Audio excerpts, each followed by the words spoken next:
Edgenuity is an online platform where students access learning, assignments, and earn credits in a variety of subjects. Edgenuity is primarily for middle and high school students participating in distance or hybrid learning. Before we dive into this final topic, I want to remind our viewers that we are still taking questions. You can get those to us via email by sending them to parentuniversity@washoschools.net, or you can post your question in the YouTube chat running alongside this video.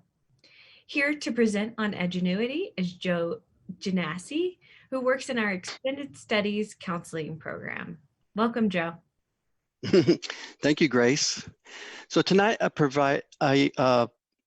prepared a video that will give you a brief overview of the student experience in Edgenuity, followed by how parents can gain resources to help your child at home. And then it goes into how actual and overall grades work. And then it ends with important updates on how full-time students will earn credits this semester in Edgenuity. So let me share my screen and I'll get that going.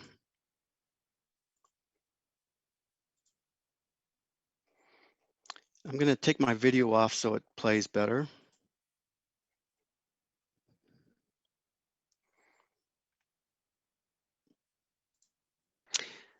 I'm going to spend the next 3 minutes giving you a brief overview of the student experience in Edgenuity.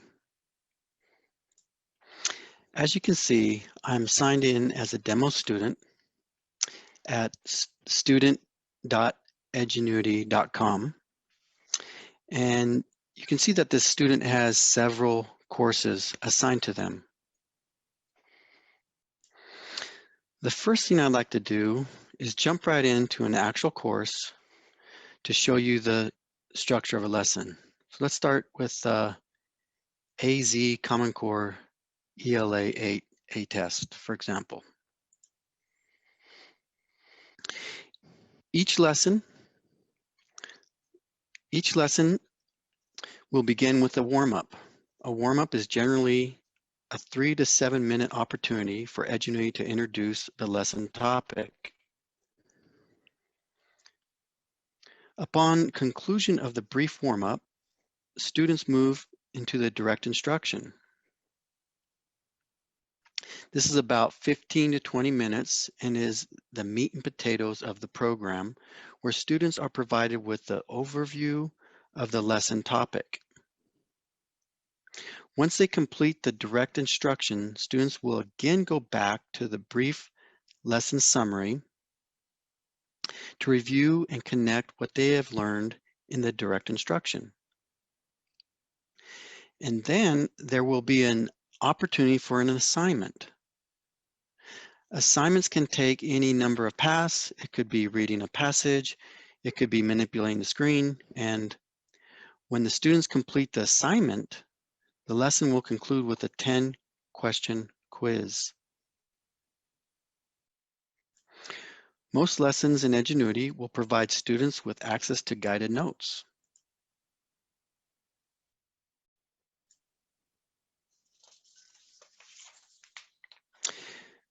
Guided notes are PDF editable,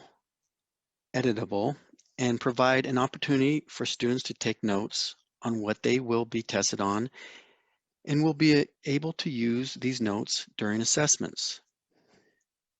Parents should ensure the child is taking e-notes or guided notes if they are not getting the grade they expect, as they can use these notes on any assessment, including the final exam.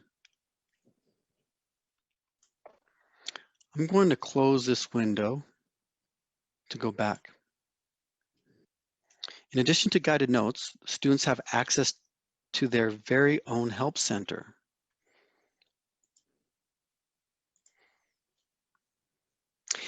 Here in the help center, students are provided with many different guides and videos and frequently asked questions that will walk students through the most important aspects of using Edgenuity courseware as a student.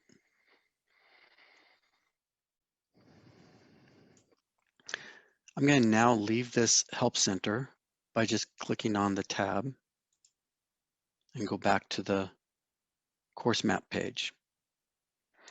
To help them self-regulate and monitor their own learning and progress, students have access to 3 types of reports. The first report students will have access to is a course report in the top right corner.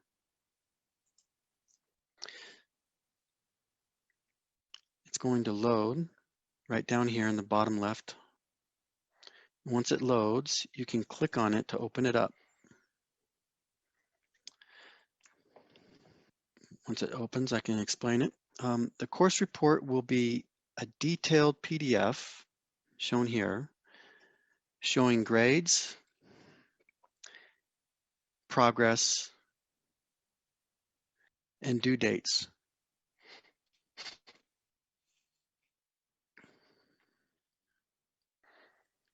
Let's go back again by clicking on the previous tab. And the second report students will have access to in their profile, so under their name, profile, is the attendance report. The attendance report provides details about logging in. And last but not least, students will have access to the third report called the Student Progress Dashboard. So to get out of this attendance report, we just click on, always can go home by clicking on this icon, top left corner. And then back to our class, just in any open space. And to get to the dashboard, it's the bottom graph looking icon. And the progress bar shows where they are at in the completion of a course, right here. This is the full completion, 100% target, and this student is 25% along the way. If your student is falling behind on the progress bar, you might encourage them to start with the course they are having the most difficulty with. Starting with the difficult course first takes full advantage of their brain when it's at its best and fresh. It's just human nature to work on the things we are good at because it brings us joy. That's when a parent may need to step in and help your child strategically start with the course that is most difficult. One tip would be to provide a non-monetary reward to help motivate them to start with that difficult course and spend more time on the course that's just not pleasurable for them. Also, most courses provide opportunities to retake assessments up to 3 times, and the teachers may provide extra opportunities in certain cases. So you as a parent or guardian may need to step in and advocate in these situations. For the final exam, the student's highest attempt of the 3 will be the score that Edgenuity automatically counts towards the grade. Quizzes and unit tests do not work the same. Let's transition from the student experience to the wealth of support information in help for families that parents can gain to help your child. These parent resources can be accessed from a web browser and are available to the public. Let's look at Edgenuity Help Center.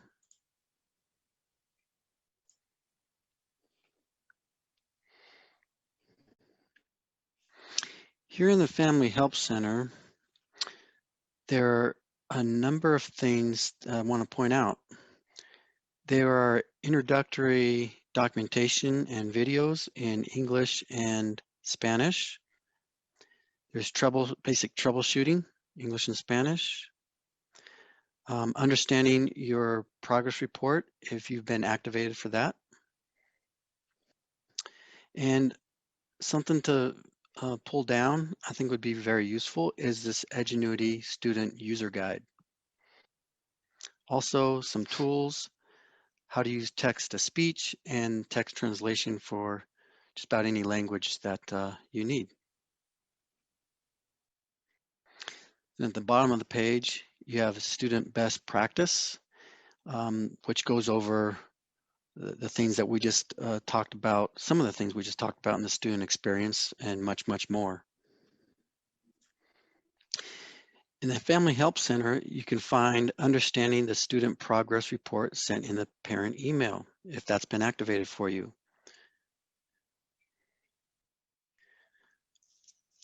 So many parents just want to know if their child is learning the content and has access to resources to demonstrate their learning.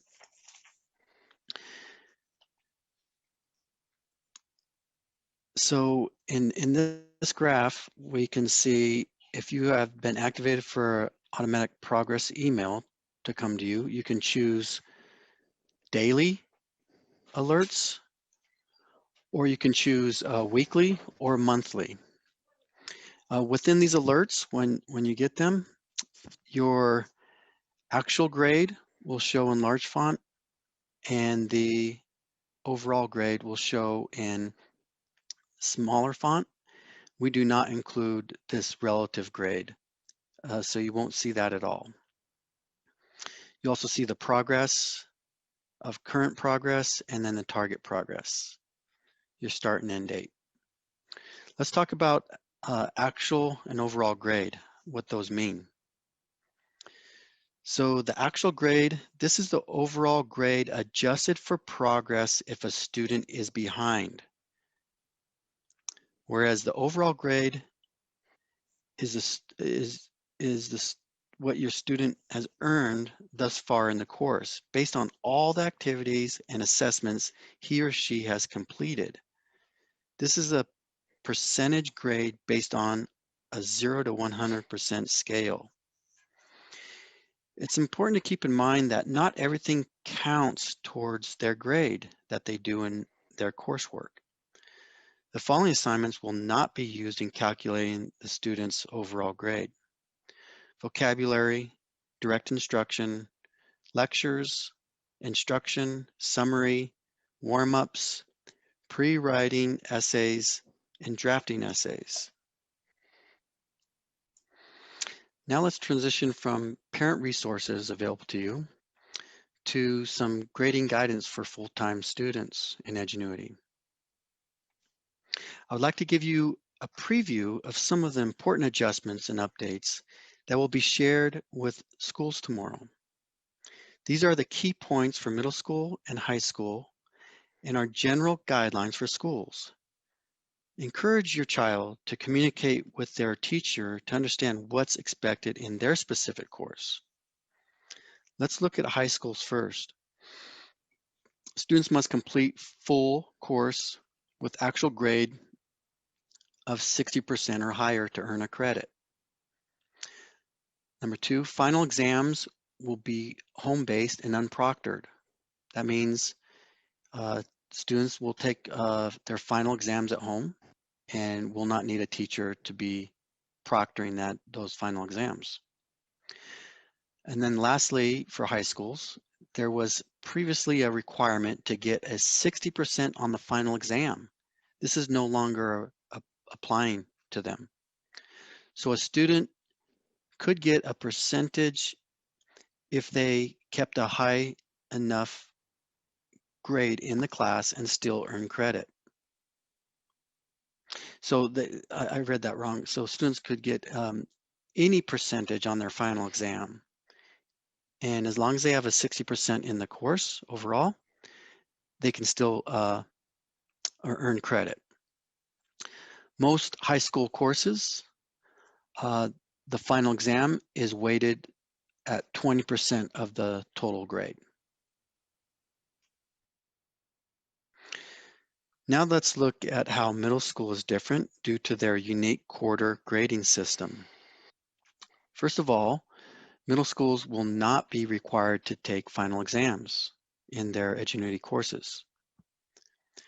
And then for their quarter systems, the first and third quarter grades will be marked NA, for all middle school students, as these courses are semester long and continuous. But we will be notifying you if your student is failing with a parent automatic email, if that's activated, or other type of communication. Every school is in a different place for inputting data. If you are not getting progress email notifications, you might want to reach out to your schools and share your current email address and request to be activated for parent progress emails. This concludes my brief overview of the student experience.